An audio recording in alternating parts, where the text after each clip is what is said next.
Reddit AMA with David Schwartz. And someone had asked him about xPool. And obviously he couldn't comment on this at the time. And then somebody else had questioned, it is arguably the fastest consensus algorithm in the space right now. While 1,500 transactions per second is blazingly fast compared to other crypto networks, are there any plans to, at some point in the future, retool it to go even higher? And he replied, we've added escrow and payment channels of off-chain scalability. One of the fundamental trade-offs with decentralized open networks is that on-ledger transactions fundamentally impose cost on others. I'm not so sure it's strategically wise to increase the on-ledger transaction throughput too much. Already, the vast majority of transactions on the ledger are likely close to zero value. Probably around 1% of the transactions have 99% of the utility. That said, yes, there is still a lot of work on improving the XRP's ledger's on-chain scalability. Ethan McBrough's work on the consensus mechanism itself is aimed at fundamental sources of the scalability limitations, and he directs you, if you click on this link, it'll open up this page to Cobalt.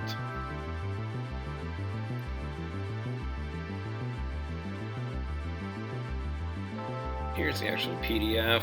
If you want to take the time, you can go through it and read it. I'll leave a link in the description below the video.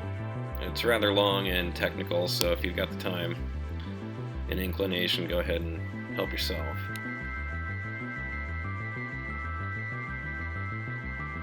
I won't bore you with the reading it all. As you can see, it is about 50 pages here. 49 pages.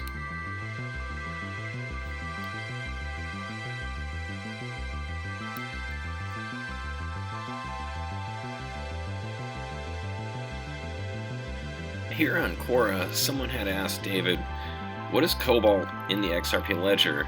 And David replied, Cobalt is a consensus algorithm developed by Ethan McBrough while he was working at Ripple. An XRP ledger using Cobalt would likely be significantly faster than the XRP ledger currently is. This wouldn't significantly affect the number of transactions per second the ledger can handle, because that isn't limited by the consensus algorithm, but it could permit transactions to confirm in less than 2 seconds, rather than the current confirmation time of less than 7 seconds. Which I've actually read somewhere else that it was 3.5 seconds to close, and it would be 1 second close times for the ledgers. Cobalt itself doesn't do everything that the XRP ledger needs in a consensus algorithm. It doesn't handle the second-to-second ordering of transactions to ensure the network remains in agreement. It needs another algorithm layered underneath it, whose participation is governed by the Cobalt layer. If Cobalt were implemented in the XRP ledger, it would govern participants in an inner consensus algorithm that would be fast and light because its participants would be universally agreed upon by the Cobalt layer. The Cobalt layer would also reach consensus over fee and rule changes, but its primary job would be to reach consensus over the participants in the lower high-speed consensus layer to keep the layer functioning to permit fast transaction ordering. Every node would police the nodes participating in the transaction ordering scheme and use the higher layer Cobalt consensus to vote out nodes that are poorly performing and vote in nodes that are highly performing. The set of participants in the lower layer would be agreed upon by the Cobalt layer. So here's an article from AMB Crypto, and this is about Ripple resetting the XRPL testnet. And people thought that they were actually going to implement Cobalt algorithm. Weiss Wynn had come out and said that he'd reset his, and Nick Bougalis had come in and chimed in on this as well. Said no new code, it was just time for a reset. It happens periodically.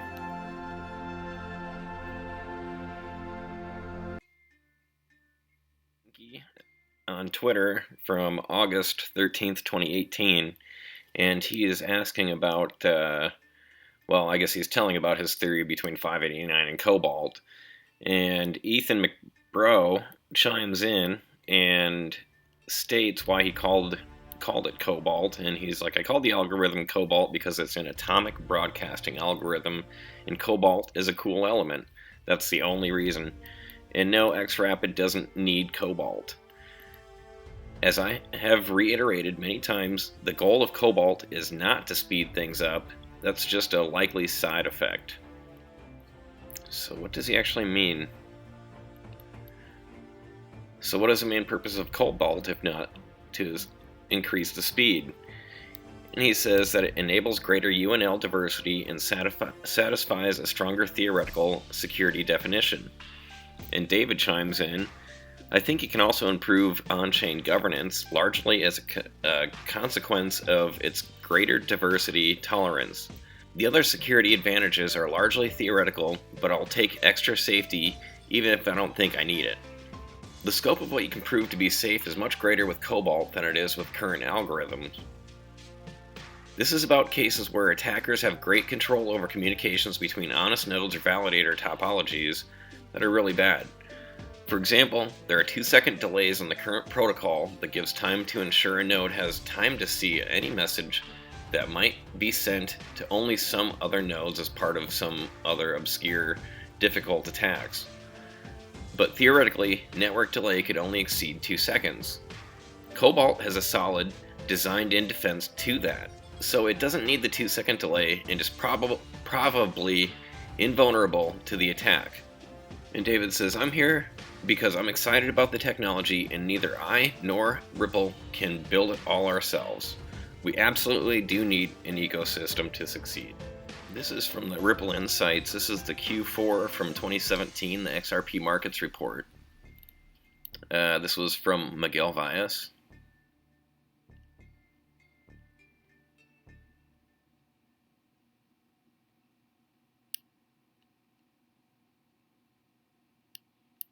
Just going to scroll down here.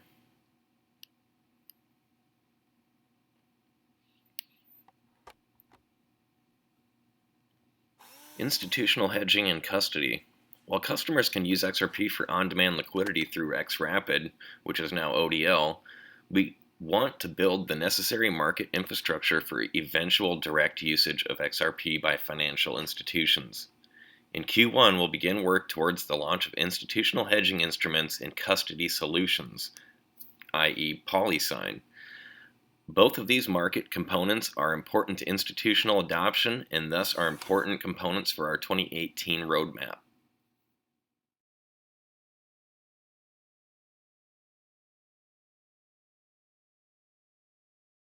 I want to know if you can just tell us anything about Polysign at all. I'm under a very strict NDA. I will just say I'm really excited about what's going on at Polysign. Okay. I really wish I wish. Again, it always comes down to like we're doing some really cool stuff. Okay. It's not what most people have been speculating about. I can probably say that it is an institutional custody company. But I probably shouldn't say anything else. But I wait for the day when we get out of stealth mode and I can talk about some of the stuff that we're doing. But that day is not today. All right, the second and third paragraph right here are very interesting. It says, looking forward, the XRP ledger needs to be able to scale to serve 7.5 plus billion people and even more devices. The current account mechanism likely doesn't scale to this level because it's meant to prevent spam on the network with a multiplicity of accounts being created so that someone can maliciously threaten the network. That's why they have the 20 XRP reserve fee. Therefore, only those accounts that are most needed should be created, so we don't have a bunch of accounts that can be compromised and whatnot. The reserve provides a barrier to entry for unneeded accounts, preventing spam. Now, as third part here, a new account mechanism that should allow the XRP ledger to efficiently service humanity's scale usage is in development. He states this in June 4th, 2017. He said this would allow everyone to have an account on the XRP ledger for low cost while providing the necessary performance for humanity level service. Essentially what he's saying here is that not every single person in the world can have an account on the ledger. It's just not going to scale that way. But if you essentially have groups of people on one XRP ledger through an institution, that's why Ripple is working with hundreds and hundreds of banks, this would actually be a scalable and it actually is realistic for global adoption. 7.5 billion accounts, any platform that's unreasonable. But let's say you have 15,000 accounts and 7.5 billion people leverage those 15,000 accounts. Now you actually have scalability. Now this is where Polysign would actually come into play, is actually holding XRP for these institutions that don't have to go through XRapid directly.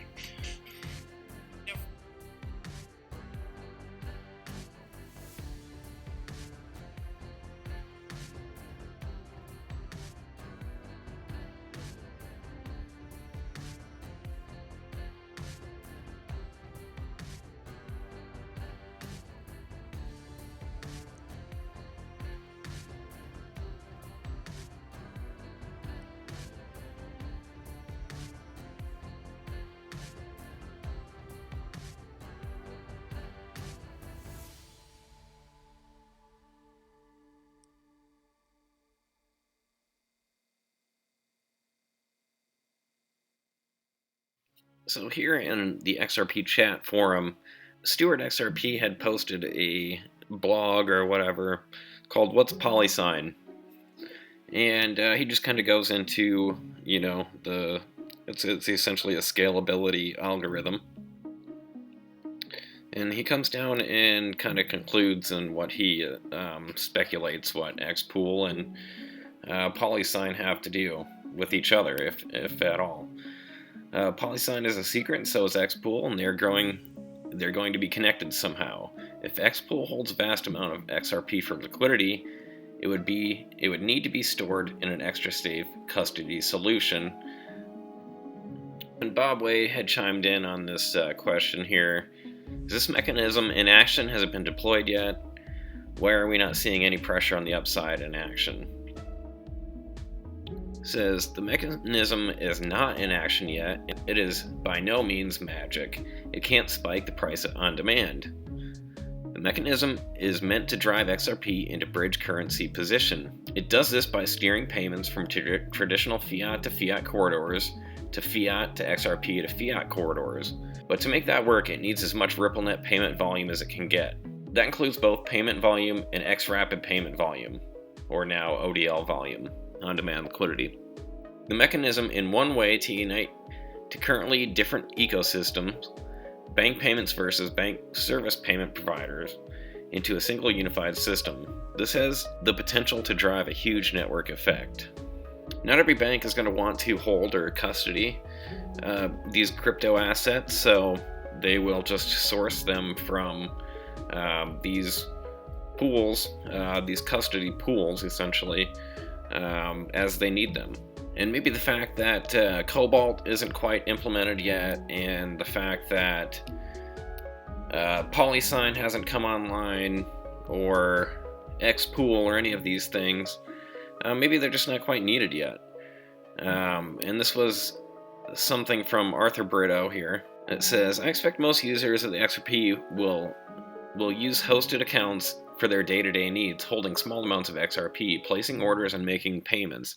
On-ledger accounts would likely only be used by gateways, wallet operators, those who require cold wallets, and those that have sufficient operating needs to justify acting on the ledger directly. It's coming down here, we've got Arthur Berto that posted, so for the time being, Ripple is focused on improving liquidity, volume, and usability of the XRP ledger while decentralizing validators. Making Ripple use fewer resources for the current usage pattern may be part of that. It's a tricky dance to gauge resource limits and move preemptively without wasting too much effort optimizing things that don't need optimizing. So until we drive more demand and increase liquidity in the marketplace and volume, we may not see these implementations. This is the Justia trademarks page, and I just searched for the xPool, and this is what it retrieved.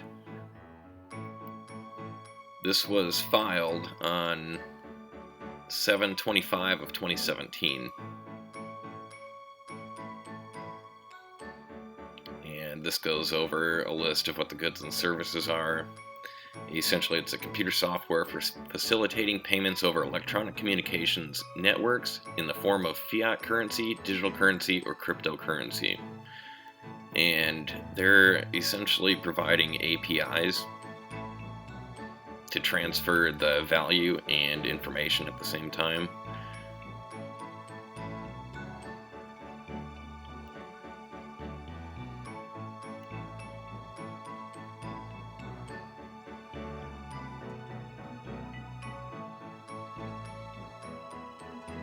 You can see that it's owned by Ripple Labs, the current trademark owner, the trademark owner history, and the correspondence. And here is when they filed, a list of all of the information to receive this trademark. Let's go ahead and click on Ripple Labs.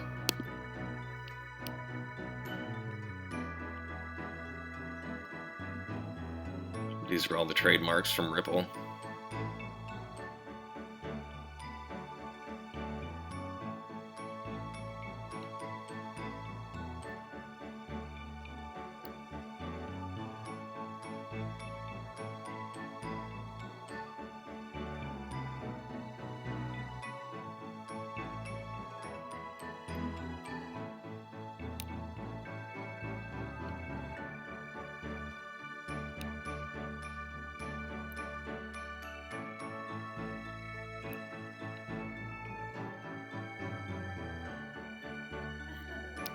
One more question. Go ahead, please. Is there plans for a pool of XRP customers to pull from that's from other sources? And what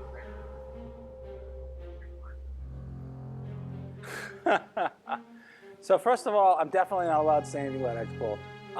But yeah, there definitely is this idea. So we really don't want to be in the business of like providing XRP to people for transactions, because our whole point is to grow the ecosystem. And like if people are just, and then that becomes a sale from our point of view. And so then if we don't want to sell XRP, we want to buy it back somewhere, which is, it's a little awkward for us to be trading on both sides of a market just from a sort of regular, just from a like squeaky clean hands. It's like, oh yeah, we're selling XRP over here, we're buying it over here, and we have all this inside information that you might think has something to do with the price. Like that looks ugly. And so we don't want to do that unless we have to. What we would prefer to do is partner with exchanges or partner with somebody else, and we've done that. So we have like XRPL preferred partners who we have agreements with to make sure that they meet certain service level agreements. Yeah, it's awkward for us to do that. We've thought about things like that where we couldn't find other solutions, and to date we've been able to find other solutions in most of the places where we have that issue. So we want people buying on the, if you're buying to make a transaction, we really want you buying on the open market. Because otherwise we're basically, like if we discount it to you, we're basically just giving you money, which like if we wanted to give you money, we wouldn't need to create this contrived way to do it. So, and we want to make sure that we're proving the actual use case. So like if sure, you would love to make payments with XRP if you could get XRP at a discount. Like if you could get dollars at a discount, right? You'd do great in the payment business. Like that doesn't prove, that just proves that if you pay people to do something, they'll do it, which is non-controversial, right? Like you have to, it can interfere with making sure that you actually have a fit, and we don't want people to sort of be paid to suffer using a product that doesn't work for them. So you got to be really careful that boundary between incentivizing people to participate and fooling yourself into thinking that you're getting traction. Well, thank you all for coming. Thank you all for your questions. Thank you, David, for coming, and thank you for taking the time.